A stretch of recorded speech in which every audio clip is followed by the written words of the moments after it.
ভালো থাকো কলকাতায় আপনাদের সবাইকে স্বাগত। আমি আজকে একটা মণিপুরি ক্ষীর করে দেখাচ্ছি। সেই ক্ষীরটা কি দিয়ে করে সেটা দেখুন, চলুন দেখাচ্ছি। সেই চালটা হলো ওদের ওখানে ব্ল্যাক চাল আর কি, এবং রান্না করার পর ওটা রং হয়ে যায় ভায়োলেট কালার। এটা একটা নতুনত্ব এবং বিশেষত্ব আছে, এবং খেতেও খুব সুন্দর হয়, অনেকটা খইয়ের মতো পরে যা দাঁড়ায়। দেখুন কি কি লাগছে ইনগ্রেডিয়েন্টস। এই যে হচ্ছে ব্ল্যাক রাইস, দেখেছেন ওদের চালটা কীরকম। এটা দিয়ে ওরা পায়েসটাকে ক্ষীর বলে, পায়েস বানায়। এর সঙ্গে চিনি আর এর সঙ্গে একটুখানি কাজু, আর কিচ্ছু লাগে না। ভীষণ সুন্দর গন্ধ বেরোয় এই চালটা দিয়ে।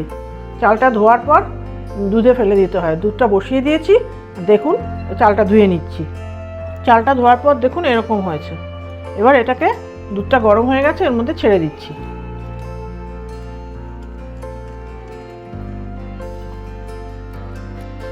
কালারটা একটুখানি চেঞ্জ হয়ে যায়, মানে ব্ল্যাক রাইস তো একটু অন্য ধরনের হয়ে যায়।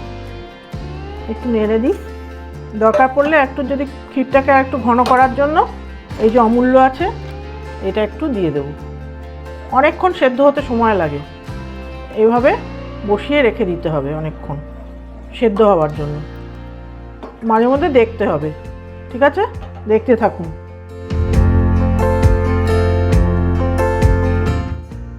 মণিপুরের ক্ষীর দেখুন, চালটা সেদ্ধ হয়ে গেছে। এবারে একটুখানি দুধ অমূল্য গুলে রেখেছিলাম, সেটা এখন দিয়ে দিলাম। মণিপুরের ক্ষীর, এটা হচ্ছে চালটা আপনার ব্ল্যাক চাল। ওটা দাম হচ্ছে 250 থেকে 300 টাকা কিলো। আমার ছেলে মণিপুর বেড়াতে গিয়েছিল, সেখান থেকে নিয়ে এসছে। আমরা কোনোদিনও আগে কখনো খাইনি। ও ওখানে খেয়ে ওর খুব ভালো লেগেছে, সেই জন্য নিয়ে এসেছিলো।